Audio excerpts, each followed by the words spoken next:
Doctor Agustín Paniker, gracias por la entrevista. Queríamos, como conocedor del mundo de la sociedad, de la cultura india, hacerle algunas preguntas sobre toda esta experiencia que usted tiene en la India. Sabemos que la India hoy día es una gran nación llamada un subcontinente y que en las últimas décadas ha producido un gran cambio a nivel tecnológico, económico, avances significativos. ¿Cómo ve usted, como conocedor de la sociedad y la cultura india, cómo ve usted la tensión entre tradición y modernidad en la India? ¿Cómo se está afrontando ese tema en la India? Sí, este es un tema muy importante en la India. Bueno, no solo en la India, es un tema importante para cualquier sociedad y para cualquier cultura, pero que en la India tiene un largo debate, una larga trayectoria. Bueno, que la India fue colonizada por una potencia occidental, por lo tanto tiene una larga experiencia de intentar lidiar y manejar lo que llamamos tradición y modernidad, o tradiciones y modernidades, porque también lo podemos pluralizar. Además, la India, como yo ya no le llamo ni subcontinente, ya directamente le llamo continente índico, le saco lo del sub, que normalmente indica inferioridad, y hablo del continente índico, con la enorme diversidad de lenguas, de etnias, de religiones, de castas que tiene una larguísima experiencia en lo que podríamos llamar multiculturalismo. Entonces, esos dos, digamos, grandes debates en la India tienen muchos siglos de antigüedad, muchos. De hecho, incluso yo digo que Occidente, lo que llamamos Occidente, si de una vez se saca la arrogancia que suele caracterizarlo, que suele pensar que siempre está en vanguardia de todo, y se pudiese fijar un poco en la experiencia de otras culturas o de otras civilizaciones, quizá podría aprender bastante de la larguísima experiencia multicultural que tiene la India. El moderno Occidente quizás conviven varias religiones o distintos grupos desde las últimas décadas, quizás desde el último siglo. En la India podemos hablar de milenios, que hay distintas religiones, no siempre en pacífica convivencia, no hay que idealizar, pero sí tiene la experiencia de cómo un gobierno tiene que aceptar, tiene que integrar distintas religiones, cada una de ellas a lo mejor que puede estar diciendo que detenta la verdad, con distintos grupos religiosos. Por lo tanto, la India tiene bastante que decir. Y luego, por el otro aspecto de la tradición y la modernidad, también esa tiene una larguísima historia en la India. A diferencia de otras partes, quizás a diferencia del mundo chino, y en este caso más próximo al japonés, la India tiene una cualidad, una rara cualidad, diría yo, de cualquier novedad, cualquier incorporación, sea de ideas, sea de tecnologías, sea de materiales, cualquier tipo de desarrollo nuevo, es capaz de absorberlo, de incorporarlo, y esa incorporación no elimina nunca el estadio anterior. Se superpone, de ahí que siempre digan, es que en la India conviven 6 milenios al mismo tiempo, porque un desarrollo nuevo no elimina necesariamente al anterior, no hay borrón y cuenta nueva con el pasado, sino que de alguna manera el pasado siempre está presente. Esto es una gran lección que yo creo que la India puede aportar. Claro, no sé eso cómo se integraría en otras sociedades, pero aquí ya no estamos quizás tanto en el cómo, sino en mostrar que eso es factible y eso es posible, ¿no? ¿Puede relatarnos cómo es la convivencia de las distintas religiones en la India hoy día? ¿Hay una relación y diálogo productivo, cree usted, o hay un politeísmo donde cada uno vive su propia religiosidad sin interesarle la ajena? Sí. ¿O la religión pasa a ser un asunto secundario y privado como en Occidente? Sí. No es un asunto privado y secundario como en Occidente. La religión puede ser un asunto privado, evidentemente, pero nunca deja de tener una dimensión social muy importante en la India y hasta política. Yo ahí Lamentablemente creo que la situación de diálogo, de apertura, de tolerancia, de interrogación religiosa en la India ahora no es el mejor ejemplo. En la India moderna, en la India del siglo XXI, a pesar de la larguísima tradición que antes mencionábamos de multiculturalismo y de diálogo, siempre pongo el mismo ejemplo, pero es muy ilustrativo. En el 1600, cuando desde el Vaticano se ejecutaba Giordano Bruno, no recuerdo si en la hoguera o en la horca o como fuera, en la hoguera, por sus ideas en ciencia, la Santa Inquisición en 1600 hacía esta acción. El emperador Akbar, que era musulmán y que entonces era el gobernante principal del imperio mogol en la India, hacía un parlamento de las religiones, donde incluían, por supuesto, los grandes líderes musulmanes, pero fuesen sunitas o chiitas también. Y traía, por supuesto, a hindúes, vishnuistas, shivaístas de las distintas tradiciones. Fueron cristianos, jesuitas, italianos y catalanes, además. Fueron jains, budistas, parsis y judíos, todos a debatir. Por lo tanto, el enriquecimiento, por supuesto, era algo auspiciado por el imperio y por el gobierno. Eso, lamentablemente, se ha perdido. Desde el siglo XIX y el XX han ido ganando preeminencia las categorías modernas, la mayoría cocinadas en Occidente, que establecen unas fronteras religiosas muy marcadas. Eso es propio de los monoteísmos, del cristianismo y de Islam, sobre todo. Y de ahí que aquella especie de flexibilidad o fluidez o encuentro, o puntos de encuentro que podían darse en el pasado, incluso con los cristianos y los musulmanes de la India, en el siglo XIX y sobre todo en el siglo XX y en el XXI, y dada la creciente politización del fenómeno religioso y radicalización de algunos grupos, sean musulmanes, sean hindúes, sean cristianos, sean judíos, da igual, en la India ha quedado atrapada en estas mismas esquemas más estrechos de lo que son las religiones, de cuáles han de ser sus relaciones con el Estado o entre las comunidades, y en este sentido incluso la propia experiencia de la India debería mostrarnos también los errores y por dónde quizás no debería ir el diálogo entre las religiones. O sea que en este sentido yo soy más bien pesimista de la deriva que ha tenido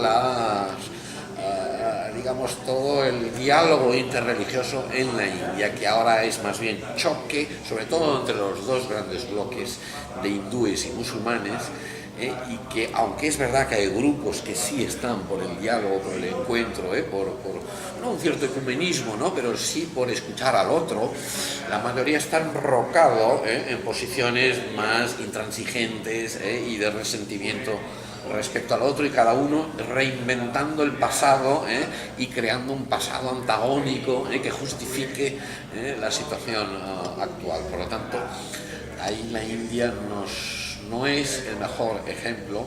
No ocurre solo en la India esto, pero es muy patente en estos momentos, ¿no? ¿Usted cree que esa tensión, sobre todo, fue alimentada a partir de la ruptura y la independencia de la India? Es decir, lamentablemente, estrategia inglesa de división. Sí. No, yo eso lo analizo muy bien lo analizo a fondo en un libro que llamo Índica y que acabo precisamente, es un libro muy grueso de 500 páginas, y hablo cómo acaba la partición entre India y Pakistán. Por supuesto, todos los agentes tienen su responsabilidad, y los británicos, que eran los amos coloniales, con el divide et impera, no están libres de culpa. Desde luego les interesó jugar la carta a uno o a otro. Sin embargo, yo no soy de los que culpabilizan de todos los males de la India o de Pakistán a los británicos. También los líderes musulmanes y los líderes hindúes tienen, o neo-islámicos o neo-hinduistas, tienen mucha responsabilidad. Lo que antes decíamos, de alguna manera desde la ideología que conducirá a Pakistán, se creó la idea de que existían dos naciones, totalmente irreconciliables, dos civilizaciones, la islámica y la hindú, que no tenían nada que ver, una era monoteísta, la otra politeísta, una era racional, la otra irracional, una estaba basada en un libro, la otra no, en fin, solo se remarcaron las diferencias para decir, es inevitable que eso nos lleve a la creación de un Estado propio. Los propios británicos también alimentaron la historia de un gran antagonismo para mostrar que en realidad esos bárbaros primitivos y salvajes colonizados estarían matándose entre sí si no es por nuestra acción, que venimos nosotros aquí a poner ley y orden, y vamos a poner nuestra acción para eliminar. De ahí que también les interesó crear la historia, recrear un pasado de enemistad y de conflicto. Y luego los líderes neohindúes, por motivos también completamente diferentes de los anteriores, también les interesó crear la historia de la islamización de la India. Eso supuso el declive de la brillantísima antigua tradición hindú, y todos los males de la India vienen desde el momento en que los musulmanes entraron por allí, y menos mal casi que los británicos lo sacaron.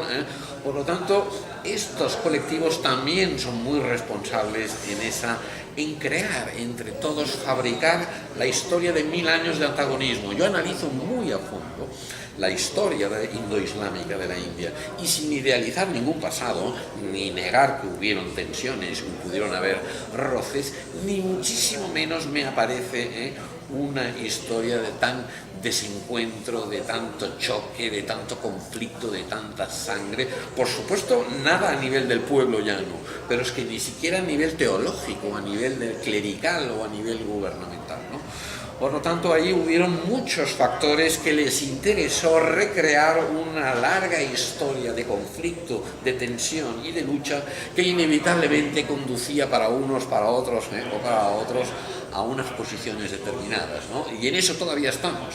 La partición de la India, que desde el año 46, 47 y hasta entre el 48, es una verdadera guerra civil del continente, y es donde se parte en 2 estados, luego 3 con Bangladesh. Y la herencia, si es que la hubo, de Gandhi se perdió en el efecto político. Sí. Gandhi hoy en día en la India es una figura, por supuesto, muy querida.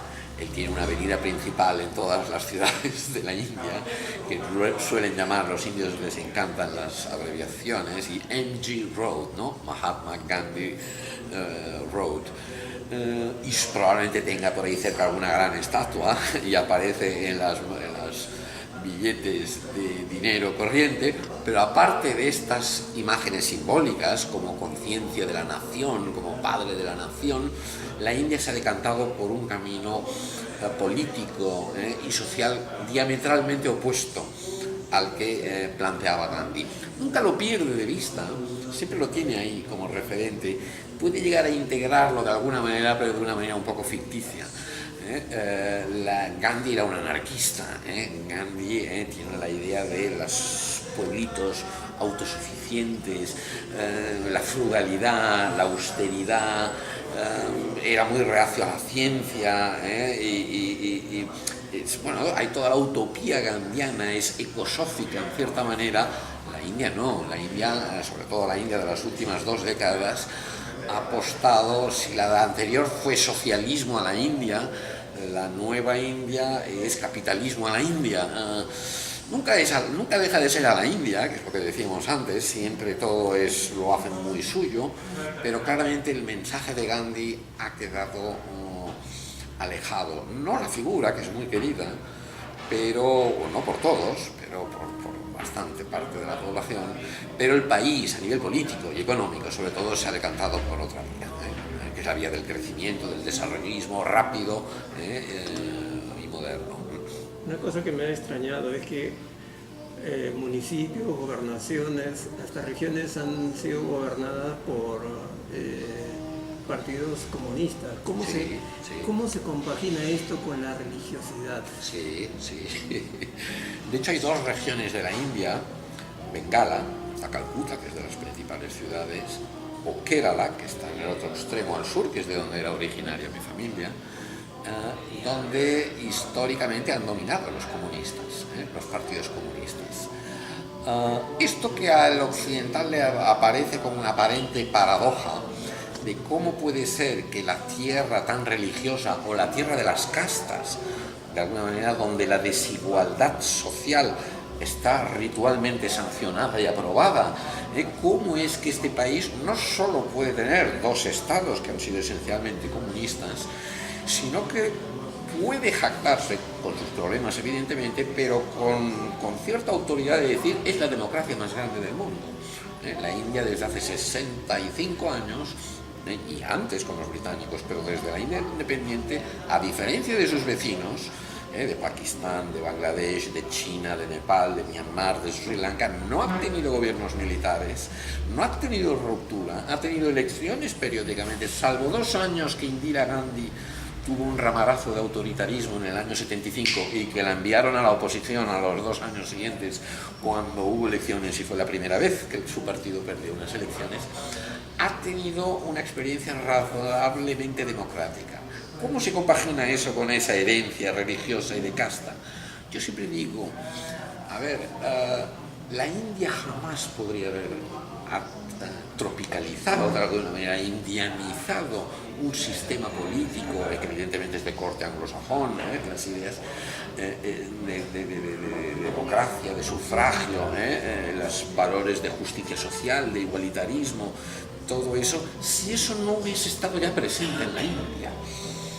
Es imposible que por imposición del colonizador de repente se puedan integrar esos valores, esas metas y esas prácticas si eso de alguna manera no estuviera ya dentro de la propia tradición índica y no tuviera su espacio. Y lo único que hace la India, como cualquier otra sociedad en realidad en el mundo, es reconocerlo en su propia tradición y hacerlo suyo. Y eso demuestra bastante inteligencia por parte de la propia India. Incluso los partidos más reaccionarios de la India, aquellos que llamamos más fundamentalistas, jamás negarán que la democracia ya existía en la India hace 2000 años. Es un poco una reinvención, porque no es exactamente la democracia moderna, evidentemente no puede serlo, no es descabellado, y luego podemos analizar el porqué, pero de alguna manera que esa misma estrategia de tropicalizar, de indianizar, ha impedido que aquellos que estarían más dispuestos a romper con un régimen de libertades y de democracia también hayan entrado a formar parte de las reglas del juego, porque en último término están diciendo que esas reglas del juego las inventaron los indios hace 2000 años. Digo que eso no es gratuito si pensamos otro, antes he mencionado al emperador Akbar, bueno, ahora voy a mencionar uno más antiguo, Ashoka, el gran emperador probablemente muy próximo al budismo, del siglo II, III antes de Cristo, y que tiene un modelo de sociedad y de Estado extremadamente moderno, extremadamente liberal. Evidentemente no es democrático en el sentido moderno, tampoco lo era Grecia, a pesar de haber inventado hasta el vocablo democracia, ¿no? Sin embargo, el régimen de libertades, de tolerancia, de aceptación de la heterodoxia, por ejemplo, eso es está mucho más arraigado a la India que a otras tradiciones. O el aceptamiento de lo que se llama justicia social, no igualdad social. Los indios no confunden una cosa con la otra. Eso también está presente en Ashoka y en antiguos dirigentes de la India. Por lo tanto, esas ideas que luego hemos visto desarrolladas con el lenguaje aparentemente occidental en el siglo XX y en el siglo XXI, de ese socialismo, comunismo, en realidad son reinterpretaciones, aunque tengan el lenguaje de Marx o de Mao o de quien sea, reinterpretaciones de ideas que ya existían en la propia India antiguamente. Y ahí es esa manera muy índica de compaginar tradición, de alguna manera, y modernidad, e incorporar lo nuevo y cada desarrollo sin eliminar el anterior, ¿no? Por ahí va. Finalmente, doctor, desde Occidente se está pensando en la posibilidad de una ética universal. Se habla de una ética universal, a veces basado en principios éticos de las religiones, como es el intento de Hans Jung, ¿no? ¿Qué cree que podría aportar la India a esta ética universal?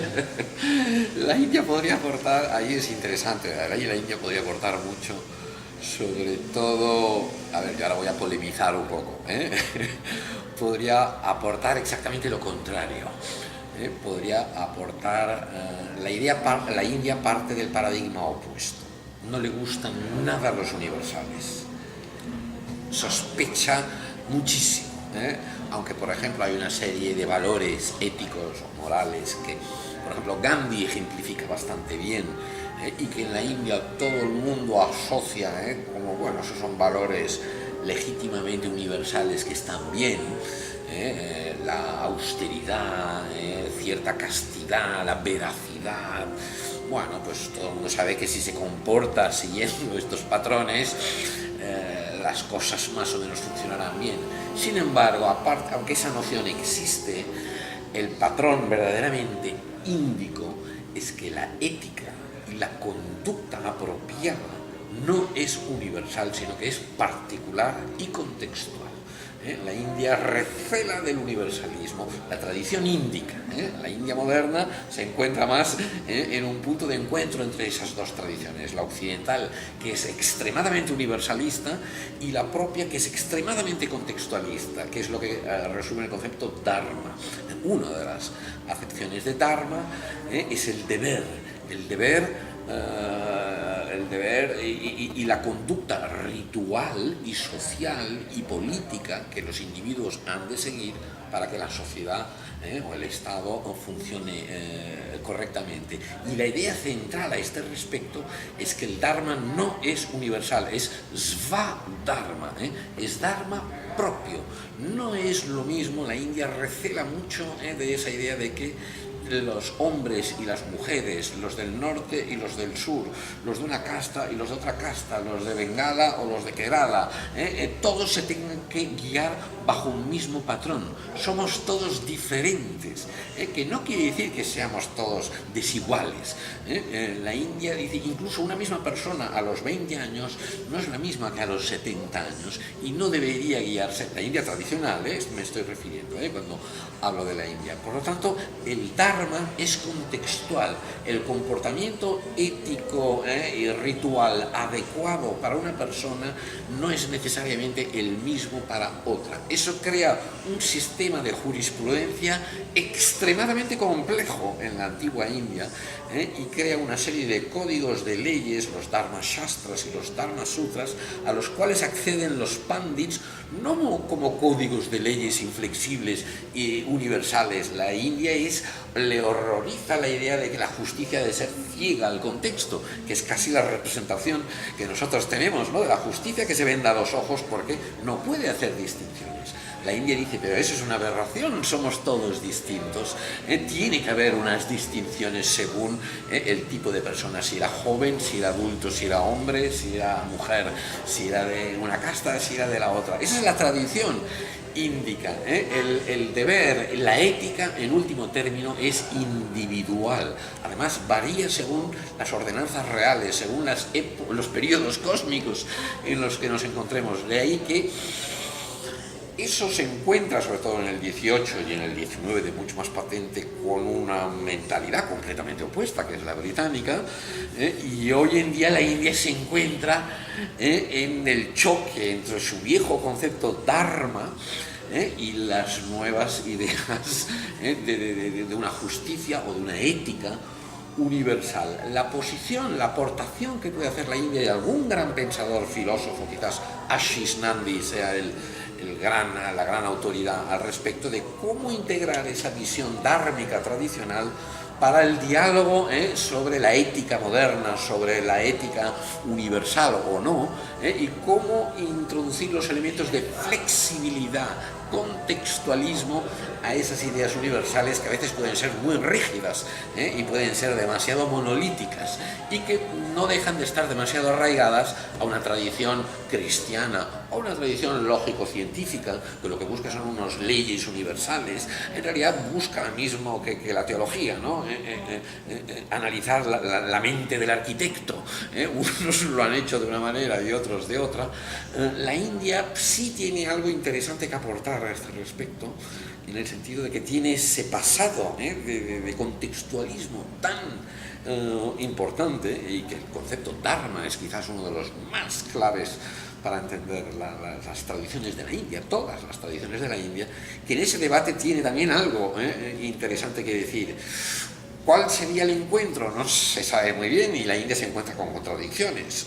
Por ejemplo, tiene un código en la propia constitución de la India, dice que se establecerá un código universal, un código civil universal para los indios.